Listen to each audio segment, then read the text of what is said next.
उपमुख्यमंत्री एकनाथ शिंदेंनी जळगावच्या कोथळी इथल्या मुक्ताई समाधी मंदिराला भेट दिली। पालखी सोहळ्यानिमित्तानं एकनाथ शिंदेंनी मुक्ताईच्या पादुकांचं दर्शनही घेतलं। संत मुक्ताईच्या पालखी रथाचं देखील त्यांनी सारथ्य केलं। बळीराजाला चांगले दिवस येऊ दे, पाऊस चांगला पडू दे आणि राज्य सुजलाम सुफलाम होऊ दे, असं साकडं यावेळी एकनाथ शिंदे यांनी मुक्ताई चरणी घातलंय। या निमित्ताने मी सर्व वारकरी बांधव भगिनींना शुभेच्छा देतो।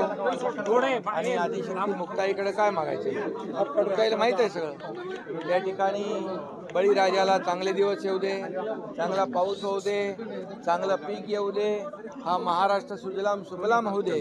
या महाराष्ट्रातल्या वारकऱ्यांच्या, शेतकऱ्यांच्या, कष्टकऱ्यांच्या सगळ्यांच्या जीवनामध्ये चांगला आनंदाचा क्षण येऊ दे, आनंदाचे दिवस येऊ दे, त्यांचं जीवन समृद्ध होऊ दे, हेच सगळं घातलं। लोकशाही मराठी ऐका, पहा, जागरूक रहा।